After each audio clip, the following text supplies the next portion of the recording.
Welcome to Resilience in Life and Leadership with your host, Stephanie Olson, speaker, author, addiction, sexual violence, and resiliency expert.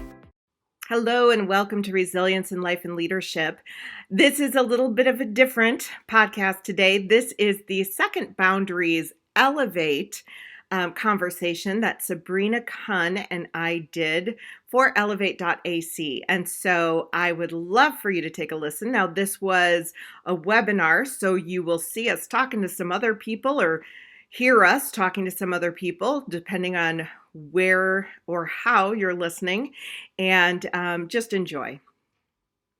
Welcome. And one of them is Chief Hudson. I got to tell you, I want to say hello because he is an amazing, amazing man. Chief Deputy. He's running for sheriff in our community. He has my vote. He has my vote. So welcome, Chief Hudson. And Kelly Ann is here. Welcome. Feel free to go ahead and chat and tell us that you were eavesdropping because we thought we were alone and we're not. So hi, Kellyanne. Kellyanne says howdy. Yes.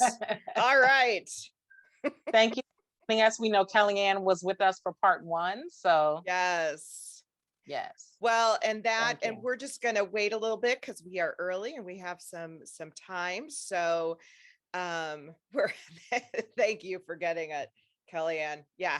We that's the beauty. That is the beauty of live events and fun. So we're just going to have a good time. Mm-hmm. We're going to do. Absolutely. Hello, Chief Hudson. Are you both ready for the holidays? I am taking some time off personally. Oh, that's good for you. Yeah. I'm not sure what that looks like, but I hope you enjoy yours. Yeah. I'm not sure what that looks like either. Definitely unready. I love it. Yep. Yeah. Oh, Chief Hudson, I start shopping next week. Yeah. Yes. So here's a story for you. This is just a little story as people are coming in. Yes. Several years ago, I'm kind of an online shopper. I am not good at going out and fighting the crowds. So online shopper, several years ago, we got Prime, everything's going to come in a day or two. So we thought we were good to go. And then we were hit with a massive snowstorm on Christmas Eve. Oh, boy. And got an email from Amazon saying we weren't able to deliver your packages. They're all at the post office. And so called the post office. Of course, they're closed because it's 6:00 on Christmas Eve.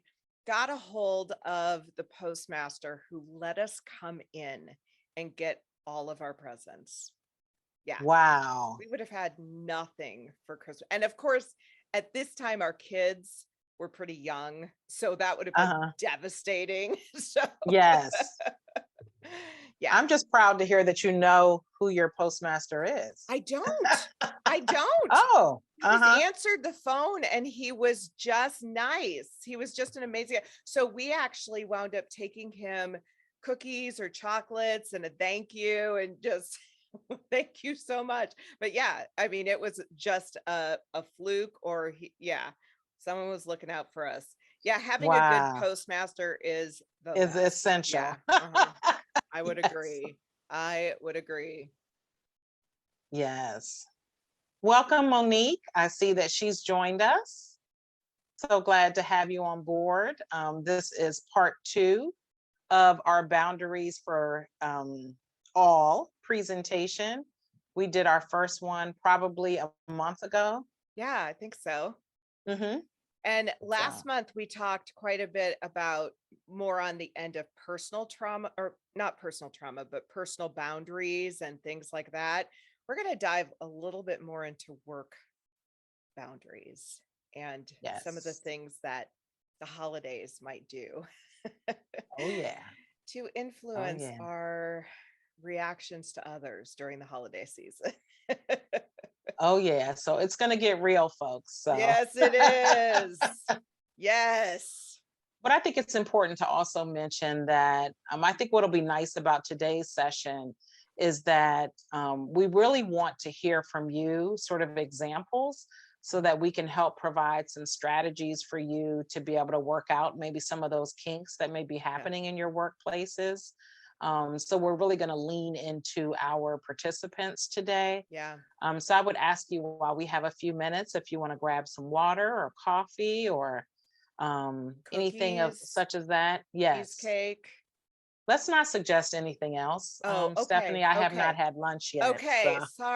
Sorry. Yes. What was I thinking? Exactly. And I'm thinking, just if I could get down 1 or 2 more pounds before the holidays, that would be nice. Except that I'm on the the wrong treats have path. already begun. Right. Yes. Yes. So. Okay. So grab an apple. Yes. Orange. Perhaps, something light. Exactly. Yes. I have my coffee here. So yes, me too. And I have to say, I have to talk about my mug. So I'm a collector of mugs. And today's mug is sponsored by the Supergirl cape is in the laundry. You'll just have to take my word for it. I like so that. That's my like dedication that. today. That's good. Yeah. Yep. Oh, that's so funny. All right. Well, it is 11 o'clock. We are going to give it just a couple more minutes just to make sure everybody has the correct link to get on. It's very possible that I made a slight error in sending the link out in time. That's what rumor says. I'm not sure if that's true or not. We're not going to take responsibility. No. That would be silly. Exactly. So, yes. All right. Yeah. And really, I think for those particularly who are maybe breaking at work today to join us, we know how those meetings can go right up to the last minute. So we may need to allot time for bio breaks or things of that sort for people to change out water or whatever is needed. So really excited. Yeah. And if you have now, just some housekeeping while we're waiting too. So we have a chat box, and feel free to pop into the chat and say hello, and that you are here. We also have a question and answer box on the bottom. So if you want to talk about something anonymously, you are more than welcome to pop that into the question and answer. And let us know if we're able to share that example, but we just won't say whose example that is. And then you can raise your hand. You can do all these little fancy things. So feel free to use that freely. Feel free to use that freely. Yeah. Yes. I don't know. It looks like we have McCall that's joined us today as well. Thank you so much for joining us. One other thing I would ask as people are joining us today, can you pop in the chat where you're dialing in from today? That'll kind of help us understand where you are in the country or the world, for that matter. That would be great. Thank you. Because I am in Omaha, Nebraska, and we are going to have some weird weather today. We're going to have some tornado type weather today. Oh, interesting. Yeah. Sabrina, where are you from? So I'm dialing in today from the lovely great state of Texas. I am north of Dallas. So absolutely excited to be here. Our temperature today, I always like to report for our neighbors up north or in the Northeast. I think we're hitting in right around, let me just confirm. I think we're right around. Okay, now of course I want to confirm and I can't confirm now. I feel like this is kind of a haha, it's nice here comment. That's what I'm getting from this, but that's just just maybe. I'm sorry, did I mention that it's 75? Okay. So it's supposed to be like 72 here, but we're supposed to have winds up to 75 miles per hour and rain and thunderstorms. So so we don't get to Yes. enjoy the good weather. So Mikal is from Atlanta. Awesome. So it's All probably right. pretty nice there. Eduardo from Michigan. Hello. Yes, welcome. And I imagine it might be a little chillier in Michigan. Yes. Chief Hudson, Yes. Omaha, Nebraska. So we're kind of all, you're in the 60s, Michigan. Oh, That's not I'm bad. sorry, Eduarda. That's Yeah, not bad. That's nice. I like right. that. All right. Mm-hmm. All right. Well, I think it's 11:04. Should we just dive in? Why not? I think All we should right. do it. We want to be mindful of the time. We know we have folks that are on and ready to join us. So would you like to take it away, Stephanie? Absolutely. So we are really excited to be doing this boundaries part 2. And as I said, we really dove into personal boundaries last time, but we think it's very important to dive into workplace boundaries or professional boundaries and whatever level that might be for you, whether in a workplace or whether in a Zoom place or whatever the case may be. What kind of boundaries do we need? And what are the things that really start to trigger some of those experiences in which boundaries become very, very important? Now, we're going to do this slightly different this time.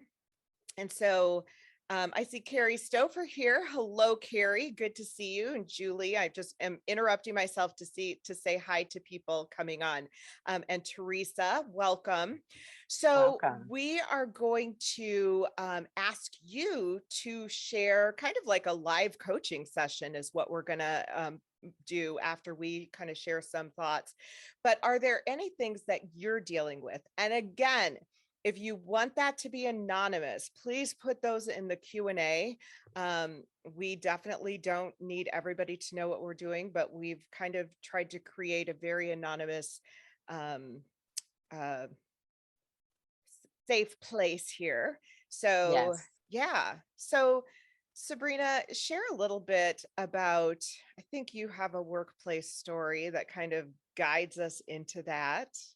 Oh, I have plenty of stories, but there's not enough time. Okay. So I thought what I would start with, because we do have some new folks joining us today. Welcome, Richland, as well. And again, if you can put into the chat where you're dialing in from. But I wanted to just briefly cover what we talked about last time. So we gathered about a month ago to talk to you about boundaries in general. And we really kind of focused on personal boundaries. Areas of your life that may be difficult or challenging for you, particularly with family members or with friends. And we gave some scenarios of areas where maybe boundaries were came into question. And I think that we really had a nice and lively discussion about those various areas where people have, for lack of a better way to say it, crawled on top of your boundaries or tested your boundaries and limits, or give you plenty of opportunities to challenge or practice your new limit setting behaviors. So hopefully after last month's presentation, you were able to go back to your homes and places of sort and practice some of those things that we talked about, because we did offer some strategies, and we'll do that today. But as Stephanie mentioned, we also are going to really use the scenarios that you give us as well today to kind of help walk you through ways to combat those issues. So thank you for those that joined us last month, and for those of us that are joining today. So let's jump right in. Yeah. Workplace boundaries. As I was thinking about and preparing today, I really was trying to figure out what story I would tell, because there are just so many. But one of the things that I think is pretty common, and I'll say that it's a bit of a repeat for me throughout my career, is that as I've ascended to leadership roles, there have been plenty of opportunities where, let's just say that my boundaries were tested. So, for example, I'm thinking about one particular instance that happened not long ago, and that was really speaking to an experience where I was asked by my leader to do a presentation to our staff. And with that, there wasn't a lot of direction, there wasn't a lot of clarity, but I did go back to my leader to say, what specifically do you want me to cover? And, he still sort of gave me one or two points, but nothing really solid. So I did my best to sort of interpret what he was thinking about. And I put together this presentation, not a long, deck of things, but, 4 or 5 slides to kind of cover what we were talking about specifically. And what's interesting is that when I stood up to present, one of the first things that happened is that there was a mix of people in the staff meeting. So there were my peer leaders, there were a couple of leaders that were a level above me, and then there were several leaders that were maybe a level beneath me. And, the first thing that happened was there were a couple of peer leaders that got up and walked out. Oh, during your presentation? Right at the start of my presentation. So they got up and walked out. So talk about ways to tell you that what you're saying is important. Yeah. Wow. And then I had my leader pick up his cell phone and start to clearly scroll, probably looking through emails or things like that. And then as I started the presentation, I was kind of warming them up to what I was going to be discussing and kind of walking them through scenarios. And then what's interesting is I had a colleague who cut in to my presentation to ask someone else in the room a question. What? Exactly. So at this point, you start to wonder, we're talking about a short presentation now, maybe 15 minutes. Yeah. But now we're maybe 5, minutes into the presentation. And to me, it's already starting to feel like a circus. Yeah. What is going on? People are walking out, people are having side conversations, people are looking at their phones. You. Oh, it does. Yeah. It does. And then, people are now cutting across my presentation to ask questions. And then, so, I did my best to kind of stop, take a minute, let that person finish. And then I looked at the person who interrupted and said, is it okay to go on? And the person kind of gave me a look as if, how dare you ask me why I'm interrupting your presentation indirectly. So we moved on and I continued. And then the same person raised his hand when I called for questions and thoughts. And in my opinion, began to attack my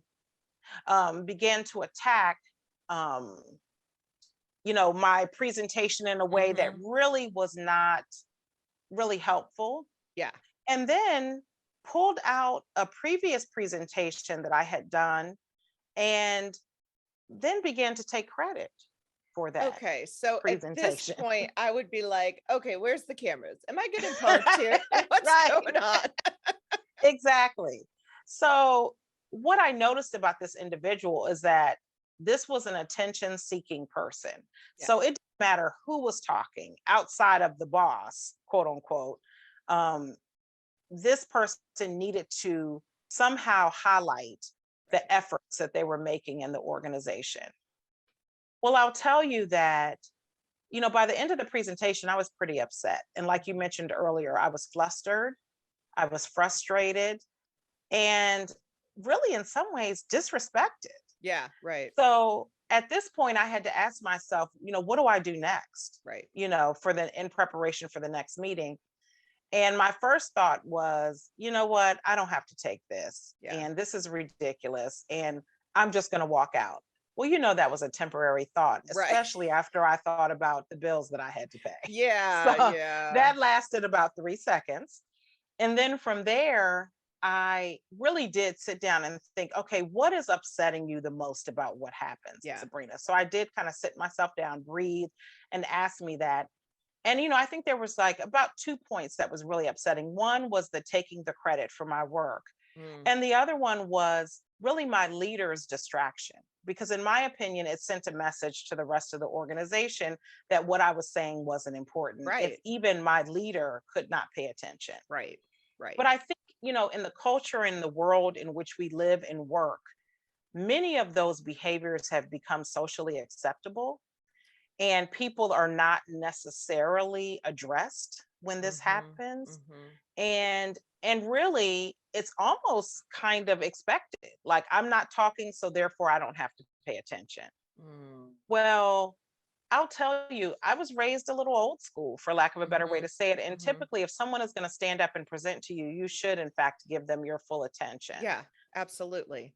Now, I Absolutely. know that those kind of manners are a little bit of a foreign concept in today's workplace. Well, and especially since we've gone so digital, and Yes. it's a different, it's kind of a different, we're in a different arena, kind of. Yes. So yeah, Yes. yeah.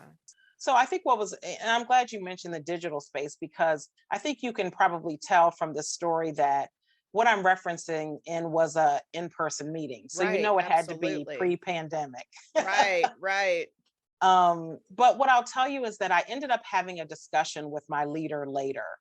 And I think my leader was not even aware kind of how his behavior was viewed. But I also was fortunate to have some colleagues who came up to me after the meeting and said, we really didn't like the way he handled that. It seemed a little rude. Interesting. So I then had some additional examples and support to offer him when I went to him. And I'll be honest with you, he was embarrassed. And I think that he did not even realize that people were paying attention to him to that extent. So he did thank me for giving the feedback. And during the next meeting, he did sort of do a public address of, please put down your phones, and please, as we're going through the presentations for this, will you, please, be attentive and considerate and not interrupt people, while they're talking. And I'll tell you, that was a fortunate experience. But had I not gone to my leader and really made clear what I thought to be my personal boundaries, and I talked about the impact, I don't know that there would have been any changes in that meeting, which probably would have only grew my frustration that much more. Exactly. Yes. Yeah. And I think that in the workplace, one of the most challenging things is to set those boundaries in a way that is respectful and a way that is clear. I've noticed, and I think that when we get into the holiday season, everything's a little bit more amped up. Yes. We're stressed out. We're trying to get the gifts. We're going to 102 programs, Yes. and there's all of the holiday parties, and it's just a lot. I mean, we're dealing with a lot of stuff. And I think that what happens, and if you're like me, you're just like, I just got to make it to Friday. Just got to make it to Friday. That's all I've got to do. But then we have those triggers or whatever. And some of those may be from, a long time ago, but somebody in the workplace says something to you, and boom, all of a sudden that rises up. And I think we're just all a little bit more sensitive during this time. Yes. So putting those boundaries in place at the time, how do we do that when somebody says something that maybe in October you might not react that way, but in December you're all in their face? Yes. No, I think you raise a good point. And I would definitely, there are two things that come to mind pretty immediately. And that is, in my opinion, setting some preemptive boundaries where really before something happens, to talk about kind of what's important to you. And I really see that on the shoulders of leaders. Yes. One of the things that I've tried to do as a leader is to set the expectation with my team even before something happens. This is my expectation. I prefer that if you have an issue with me, that you address me directly. If you have questions, rather than maybe, go through the entire team with your question, you can come directly to me. I prefer, emails as opposed to a phone call, whatever your preferences are. So I think that that's certainly one way to try to ward off future issues or conflict. or things of that sort. And even, I think sometimes we always associate boundaries with negative interactions, but even with positive interactions, for example, if someone on your team is going through a lifestyle change, maybe they're getting married or having a child, should that be something that I should be telling the team before this person has notified the team? Things of that sort. So thinking about potential issues that could become a problem, right? Or even a promotion, do you, sort of announce the promotion before the person who received the promotion or the person that's granting the promotion say something? Yeah. Or should you wait and have that information delivered at the time that's appropriate? So that's certainly one way that kind of before something happens. But the other thing that I would add is that in thinking about when something does happen, I always tell people that usually your body will give you a signal when something doesn't feel quite right. For me, I get it right in the gut, like a sucker punch. Yep. And I'm like, oh, yep. That's I don't really like, right. I really don't like what I just heard. And I'll tell you, one of the things that I think shows up often in the workplace are what I call those, or what was referenced as inflammatory emails. And that is that immediate reaction to an email that comes across that feels really inappropriate or really intrusive or really, difficult. And one of those things I'm just thinking about specifically is I may have an issue with you, Stephanie. So I may address you in this email, but then I go and CC 13 other people. Okay, I will admit I did that one time. I did do that once. And I'll tell you, I think it depends on what the scenario is, but I'll tell you that, it can be challenging, especially if it's a questionable exchange is what I'll call it. I won't say rude because everybody defines rude differently, but if you're unsure about it. And then you respond and you see people, it can be seen as offensive or aggressive or something of that sort, or even passive aggressive. But I'm just going to own up to this here because I've only done it once. I've only done it one time, and it was years and years ago, but I did it out of spite. And so there was absolutely nothing. I mean, I knew exactly what I was doing, and I wanted them to suffer the consequences. And so I do think that sitting with those things before you do that, or before you shoot off the email, before you respond in kind, sitting back and saying, okay, what might be the unintended consequences of this? Yes. Right. Yeah, absolutely. And I think, I always say, let something wait. Yeah. Even if it's an hour, or if it can wait 24 hours before you respond. And 9 times out of 10, you often feel a little differently than when maybe you first received that email. Yes. But one of the things that I think is important is if in fact, and I'm thinking about just another quick example, I had a colleague address me directly about something. Now, what she was addressing me about had nothing to do with her, but she was defending someone else that there was an issue with.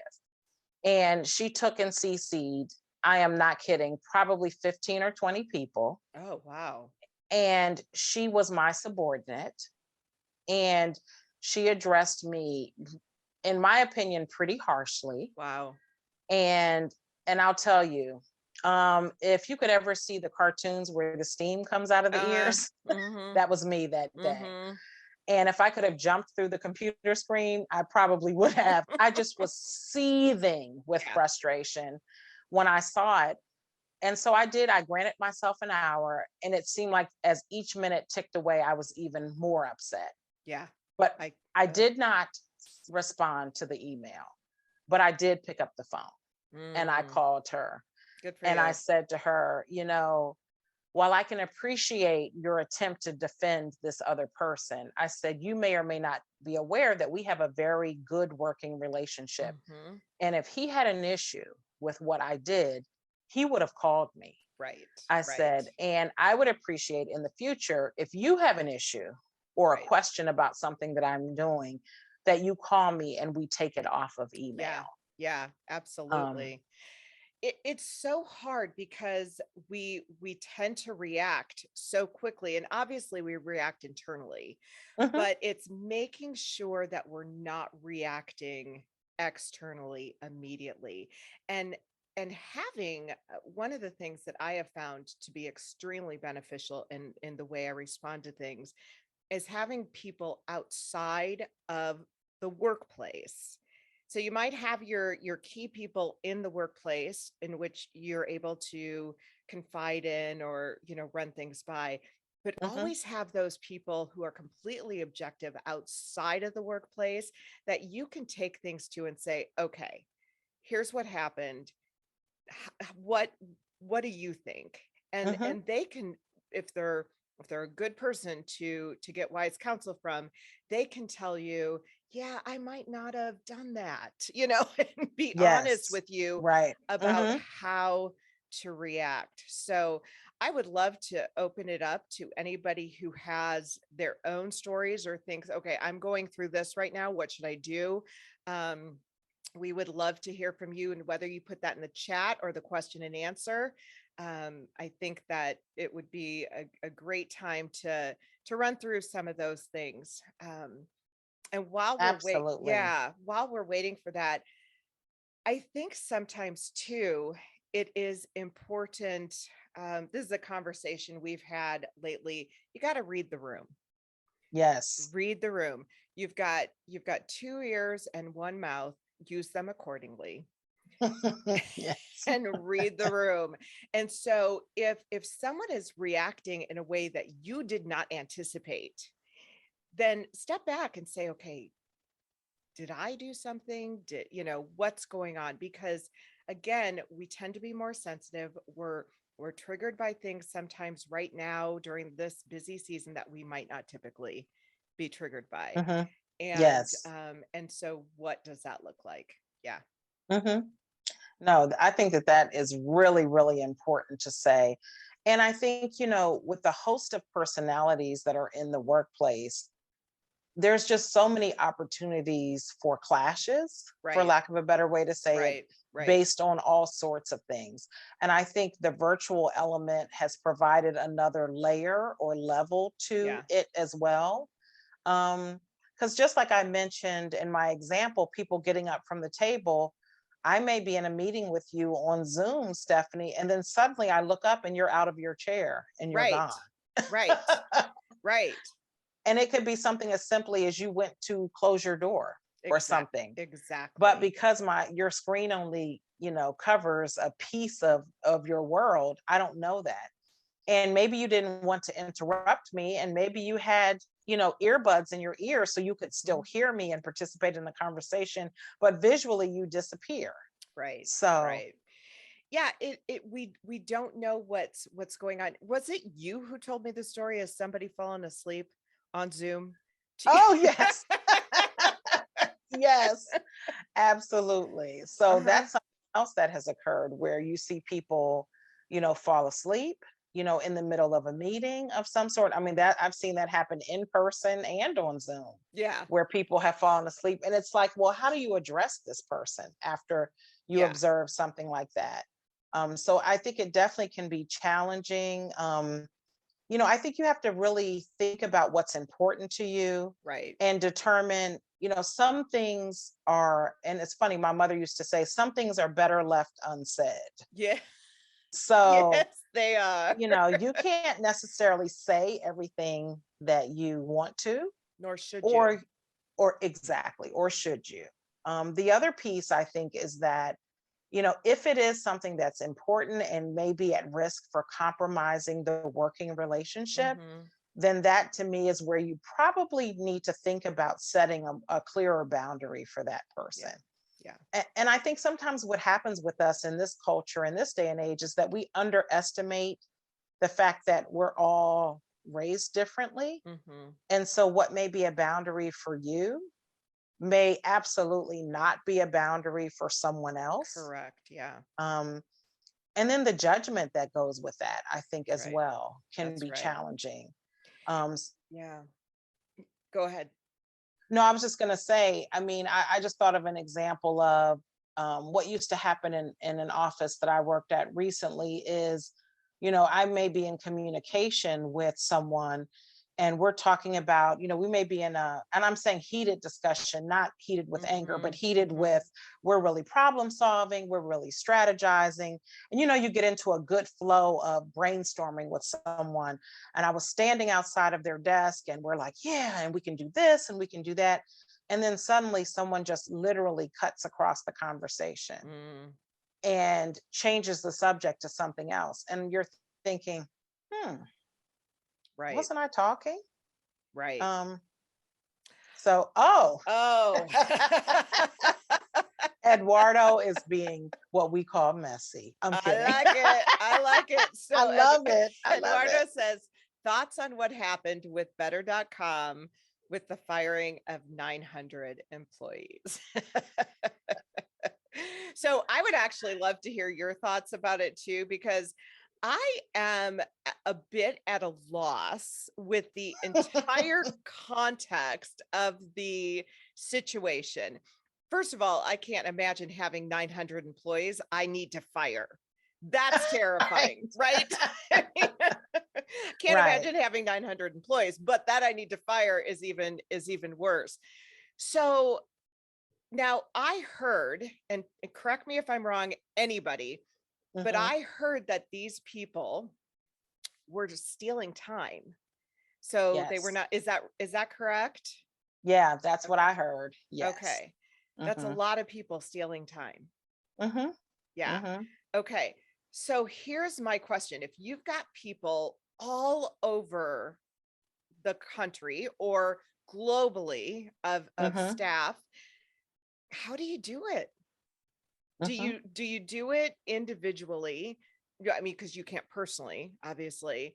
Do you have each person's leader fire the other person? But what if you have a leader who is doing that too?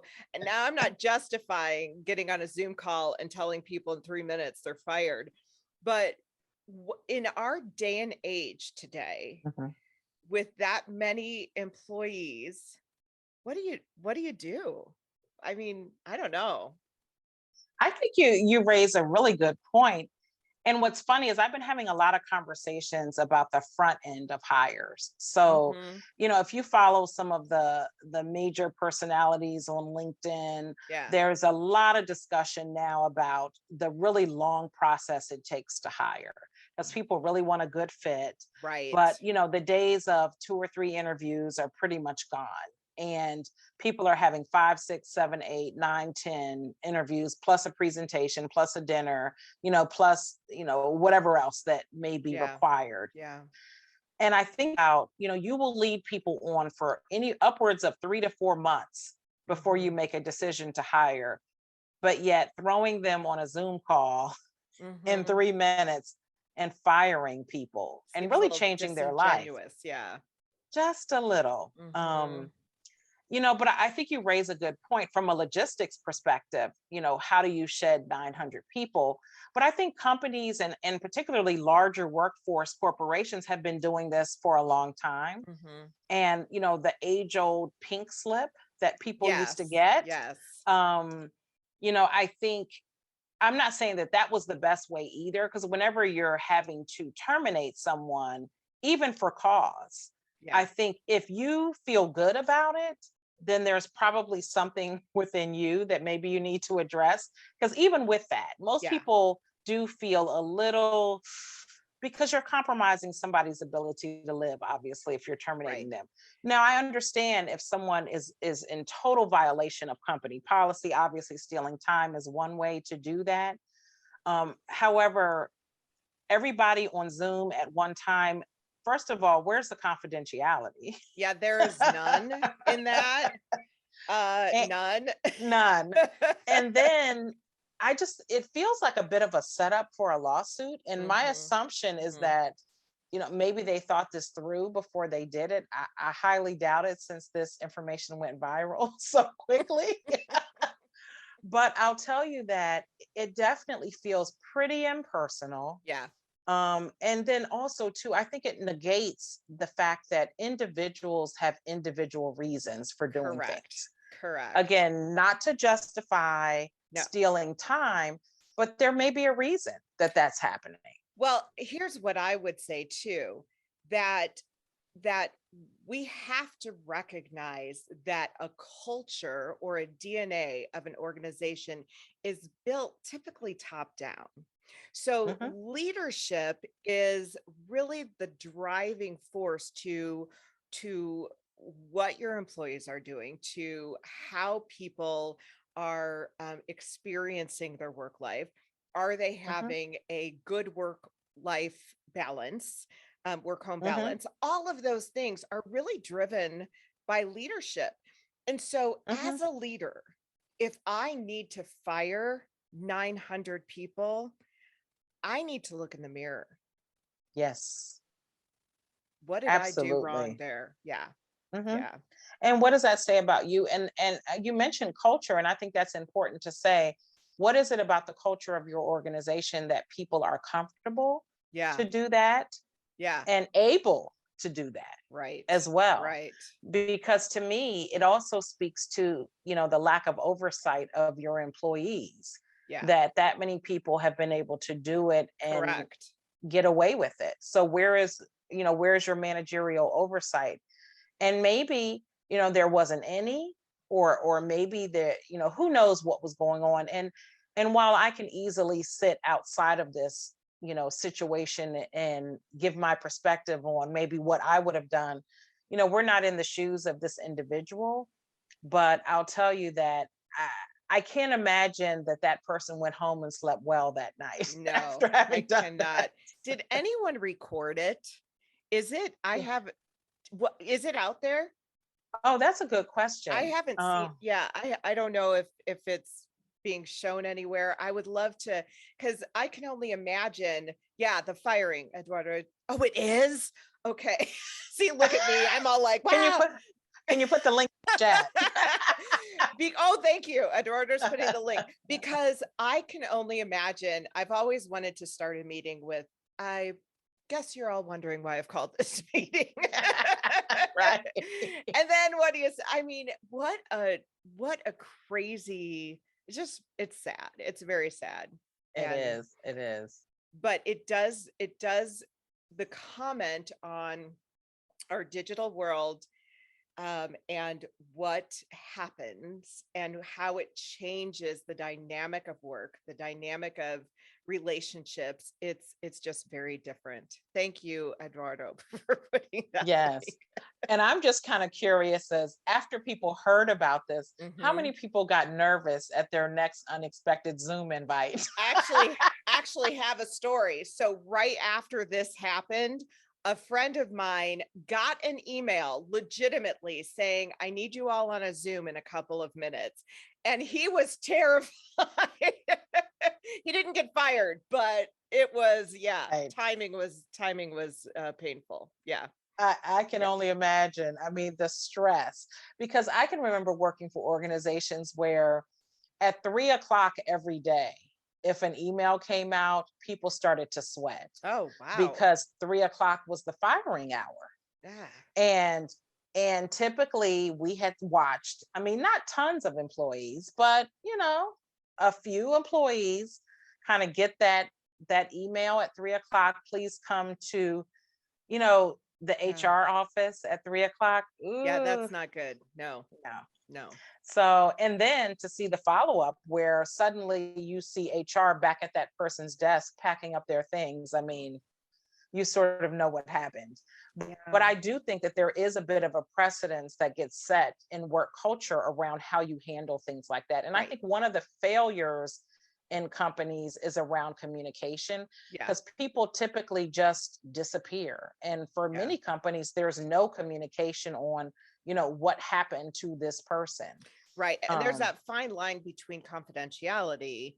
Yes. But it is important to let people know that person is no longer with us something.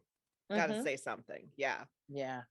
Exactly. Other thoughts from our audience about examples maybe that people want to share. We'll give you a minute or so to type your thoughts into the chat about examples maybe that you have, or questions about how to set decent boundaries. And while we do that, I'll just give yet another perspective about, I think one of the toughest places in the workplace to set boundaries is with your leader. If you have a leader that is being, I'll just call it inappropriate, and maybe it's inappropriate because of, I don't know. I'll give an example such as, one of the things that I think shows up a lot is distribution of work fairness. Okay. And oftentimes, well, Stephanie got 2 assignments and I got 13, so depending on how you judge, it could mean that, Stephanie got 2 really large projects that required more time, more effort, more energy. And the 13 projects that I got were very small and maybe didn't require as much. So they really kind of balanced out. Or it could be viewed as, Stephanie is favored by the leader. Or it could be viewed as, I don't trust Stephanie at all.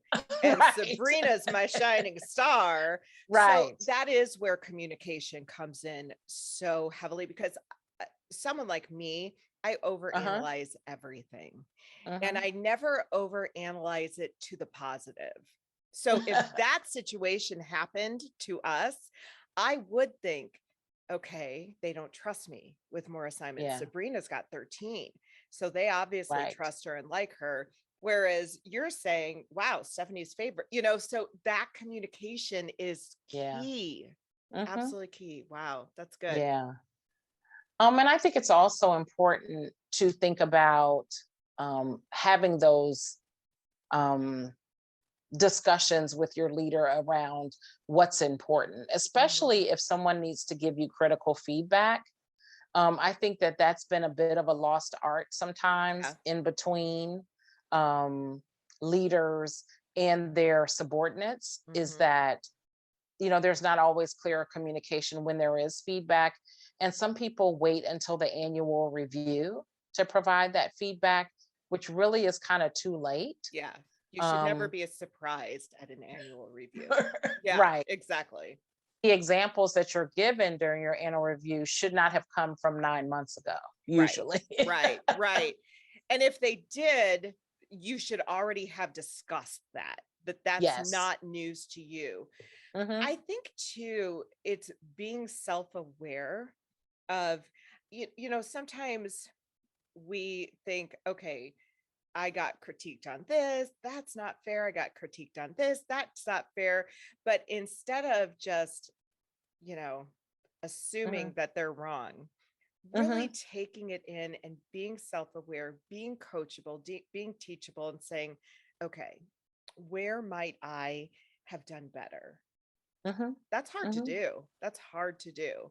And I think that takes some boundaries, even internally, to be able to say, all right, I'm willing to look at a few things. Absolutely. Well, Stephanie, I'm looking at the chat and we don't have any examples in as of yet, but please, if folks are thinking about things, feel free to put them in the chat. But until then, Stephanie, I'm going to ask you to dig just a little bit deeper. Okay. What happens for the individual that may be frankly triggered by what's happening? And I'm thinking about, violations in the workplace. We've seen, obviously much pressed around the Me Too movement and things of that sort.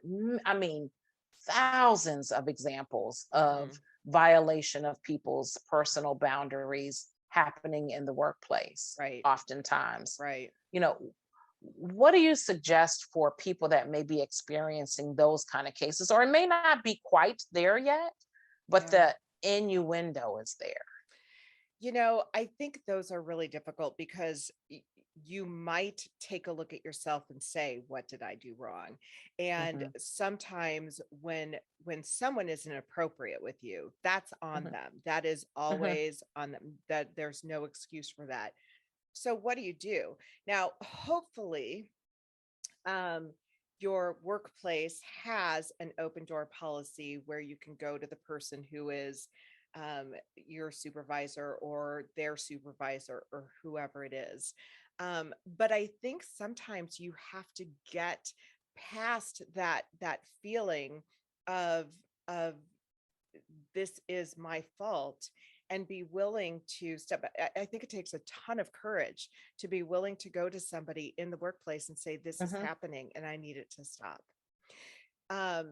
Now, on the other hand, and so I have been both an employee and an employer. And so from both viewpoints, it can be a very scary situation to figure out, okay, where are the boundaries set? What do you do next on both sides? And even from an employer standpoint, do you have those things laid out in your workplace, in your handbook? So if somebody comes to you and says, I am being treated inappropriately, what's your next step? Because that's when you don't want to get caught off guard.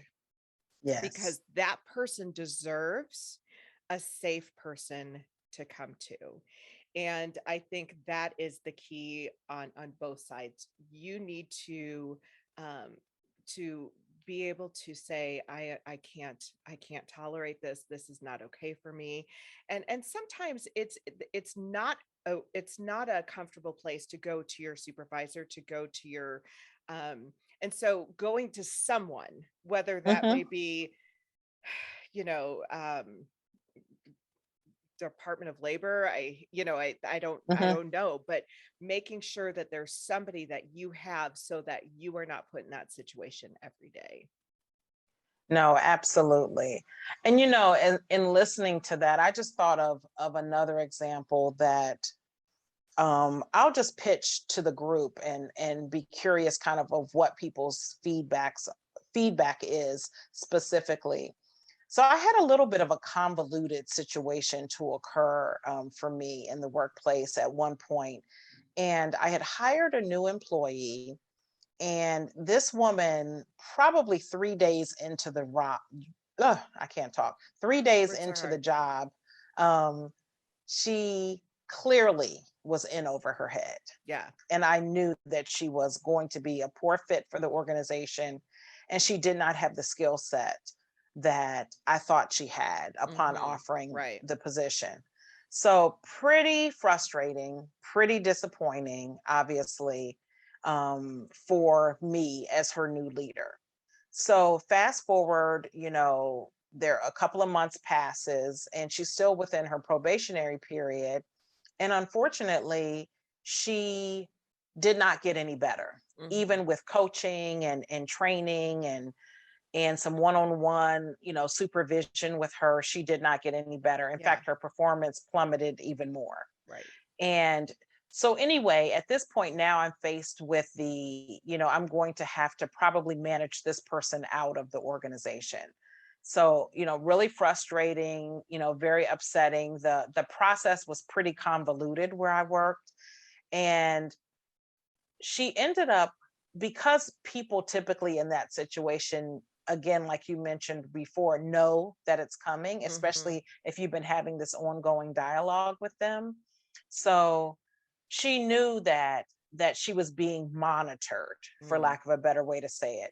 So my assumption is that she got nervous and she complained to HR about what was happening.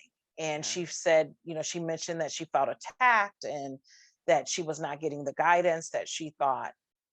Well, in most organizations, HR typically has a focus. So there are some organizations where HR is 100% employee supporting, and there's some organizations where HR is 100% kind of the business supporting. Yeah. So that's an important differential that I don't think I understood always, but I know now. So this particular organization, I unfortunately discovered that they were more employee supporting. So as this woman went to HR to complain about what was happening in this relationship,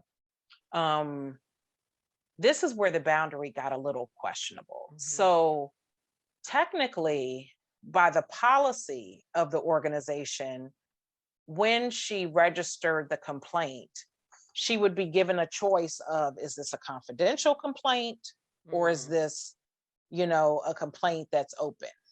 Meaning that the person can be notified that there is a complaint before the investigation occurs. Well, that didn't happen. And I later learned that the HR person started to push this person to go into an investigation that really this individual was not asking for. Right. And as a result, there was an investigation that occurred. Well, this now HR person in the organization has really violated the boundaries that were set by the policy in this organization. And it became very much a much more difficult situation to manage. Yeah. Well, at that point, I was somewhat stuck because here I'm leaning on the expertise of HR to help guide me through managing this employee, yet they were the people that were actually violating the boundaries that were set by the policies. So then I was like, well, now who do I complain to about, with it? So I went to my leader, and my leader, fortunately, at the time was very supportive, and I was able to eventually manage this person out of the role. And honestly, the person felt relieved because they knew they were in over their head as well. But that's how we found out that, this person was really being pushed by the organization to go beyond what they were interested in. But, it's those kind of subtle boundary violations that happen. And, people have a choice. They can decide to do nothing, or they can decide to move forward and to talk to, leadership in a way that they can get the support that they need to move through that process. But it's a difficult place because then what ends up happening is sometimes you develop a reputation in the workplace based on the feedback sometimes of somebody that may be valuable or important or not so much. Right. Absolutely. So that's a great example. But I see we have a question in the chat, so I want to make sure that we address that. Do you want to take that, Stephanie? Yes, absolutely. Do you have advice for the best way to start a conversation with a leader who has committed a microaggression against you in front of a large audience of colleagues? That is a fantastic question. Thank you. Wow. I want to say, to start, I think sometimes we need to address just with ourselves the fact that there could be certain people triggering us because they seem like mom, or they seem like, so it may not even be work related, but this person becomes a trigger because of something that you don't even realize. But so you've got somebody who is clearly, because I would look at that as that person is trying to kind of take you out in public in a way, or, and so how do you address that? That is a fantastic question. And I think that happens quite a bit. Oh, yeah, absolutely. And I think there's a couple different ways that you could handle that, depending on when it occurs publicly. If you're able to address that person directly in the moment, I think that's probably ideal, just because what I find is that sometimes people are not aware of what they've said until you address them directly. But it feels like what you're explaining may be underlying some public shaming that occurs, which is often associated with microaggressions. But addressing it right then in public is one way. Again, if you're comfortable, if you're able to come to the words that are appropriate. Now, is this the time to get into a shouting match with someone about what's happening? Oh, wait, no. Probably not. But also, too, I think that, in healthy organizations, there typically is a place for this to Right. go. So it could, lie in the new world of, diversity, equity, and inclusion parts of the organization, maybe one place to take this concern. I think obviously one of the best places to start is with your leader. Now, if this person that made the statement is your leader, maybe not so much, but if this person is not your leader who made the statement, taking it directly to your leader, that really is the relationship that's probably most appropriate. Right. Because that person is supposed to be your advocate. Right. And they are typically the person that knows the policy of the organization. And if there is a process for where to register this complaint. So I think that that's appropriate. If you don't feel like your leader is someone trustworthy or someone that you are comfortable expressing this concern to, then you typically do have human resources for that. Right. They are trained individuals to address discriminatory practices in the workplace.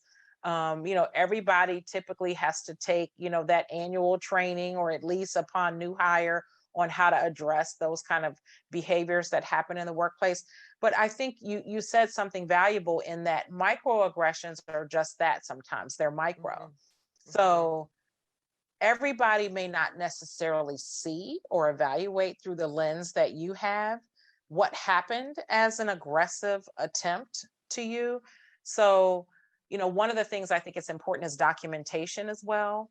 Writing down what you experienced, documenting word for word what was said, setting the climate, the environment. Absolutely. For one, because most of us forget pretty easily as time passes kind of what occurred. They may remember the feeling, but not necessarily the words. But I think documenting that and taking that to HR, what were you going to say, Stephanie? I'm sorry, I don't want to interrupt you. No, you are absolutely right. And I would only like to add that that if you feel comfortable starting a conversation with that individual, simply letting them know, gosh, that did not feel good when you said that. And I just want to know, tell me a little bit about where that came from or what that meant. Because sometimes it's said and it's not meant, or it's, oh gosh, that was not my intention, whatever. But also I think then telling them point blank, and you said this, next time you have a concern, come to me alone, that we don't need to do this. And addressing it, I think sometimes, depending on the comment, you can address it briefly right in public, if you bring a little humor to it or something. But the majority of the people who hear that comment, if they recognize the comment at all as microaggression towards you, will usually look at the individual saying it and think, oh, that was tacky. So I did not mean to interrupt you, but those were a couple things that, No, I'm glad that you mentioned that, pulling someone to the side for a private conversation. It's funny. It's almost like this digital world that we've come to has created more of a distance. So talking to people one-on-one is like almost not happening much. It's awkward. Or I'll send somebody a text. I laugh all the time about, in romantic relationships, how people get into these arguments over a text message. And it's like, this is not a situation that couldn't occur over the phone or something of that. Right. Absolutely. But so I do think that addressing it with someone directly, on a one-on-one, and really highlighting that you're uncomfortable what was being said. So I think that that's important to talk about that as well. Right. But absolutely. Yeah. So great question though. Thank you for sharing that. Excellent question. Any other questions that we have? I'm just checking out the chat to see if anybody else has posted anything. No, it doesn't look like it. Those are really tough situations. And I think that they, when we're dealing, there's a different dynamic at home and a different dynamic at work. But the pain feels very similar. And so absolutely learning how to deal with that both professionally and personally is it's a skill. Yeah. The only thing that I would add, just to kind of wrap us up, is that, remember that what you feel and experience is real. Valid. So even if someone else doesn't understand it, doesn't get it, you are entitled to feel how you feel. And you always have a choice in how you address things. But whatever you do, don't get in the habit of minimizing kind of how you feel. Because I think, that is what oftentimes causes buildup and then sometimes explosions. So I think that's probably all we have for today, Stephanie. I think folks are starting to sign off. I think it was a great session. I'm so glad that people were able to join us today. Thank you so much for your participation. And this dynamic duo of Stephanie and myself, you will see again. That's right. Yes, S&S. we're hoping. Exactly. I'm really, really appreciative of this time. And I'm hoping that we'll be able to get together at least monthly to have these discussions. So please watch your LinkedIns and your invites and opportunities to be able to join us for further discussions as we attack those tough areas of, dealing with various things that are happening these days to us. So thank you so much. Thank you, everybody. Happy holidays to all of you. And we are available again. You can reach me at stephanie@stephanieolson.com. And Sabrina, you want to give your... Yes, please.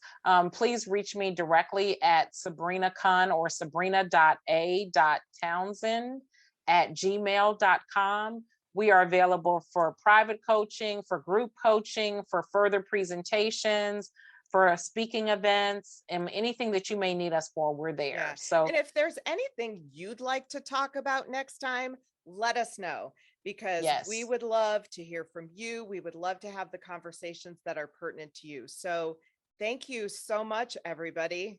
Happy holidays. Thank you. Happy holidays, and we'll see you next year. Thank you for listening. Please share with anyone you think will benefit from this podcast.